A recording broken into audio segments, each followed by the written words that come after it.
A v roku 96 sa narodilo jedno puto z lásky, ktoré svojim rodičom občas urobilo vrásky. Z malého blondiavého chlapca začalo raz pekné eso. Svojimi humornými láškami by naplnil aj štrbské pleso. Škola sa mu nepačila, písomky tie nemal rád. Potešil sa, keď mu radil skúsenejší kamarát. Matúra na druhý pokus neva, dokáže zarobiť na všetko, čo v živote treba.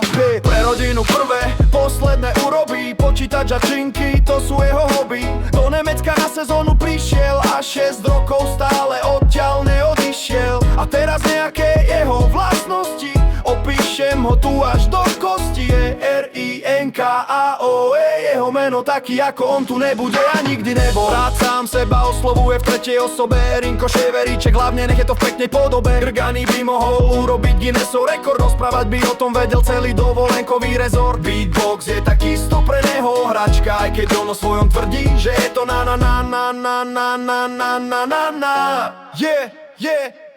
Spaný so svojou veveričkou súperi, nezobudí ho ani keď niekto vojde do dverí. Rád chilluje, to je jedna z obľúbených činností, nové aj upratať, keď očakáva hostí. Cigaretky všeho druhu a k tomu ešte kávička, úsmev na perách mu vyčarí jeho one and only mačička. Večer v postielke oriešky a prasačiny, niekedy si dá úplne bez viny.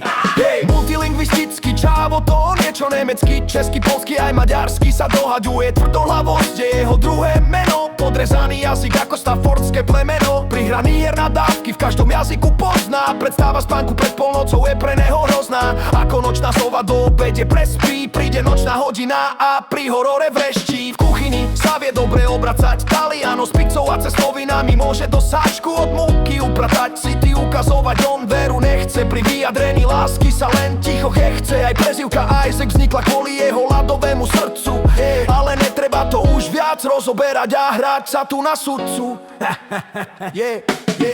Rád vyplazuje jazyk a robí démonické ksichty. To je záruka, že v ten moment to dobrá nálada istí. Chce s ním fotku, zabudni, on tvoj štič ponie s chladným srdcom ukludni. Keď musí niečo doma urobiť, netrvá mu dlho sa vyhovoriť na to, že je pacient po operácii. Bedrového klbu a ďalších výhovorek má vždy celú hrbu. Erinko, Kaperia, Svet, Spipiačík, Jurko, to sú jeho mená. Uvidí sa, či s 30. rokom príde do života zmena. Na peknom aute by sa už rád vozil, no ešte toľko many v robote nezarobí. Veľké plány v hlave má, snáď raz všetko vyjde ako má. Do čoho sa pustí, tomu všetko ide, a jedno aká veľká prekážka príde. V živote určite dosiahne veľa úspechov, nech sa ti splní všetko aj z tvojich najtajnejších snov. Tvojim narodeninám ešte veľa zdravia, šťastie a lásku ako z rozprávky na vlásku.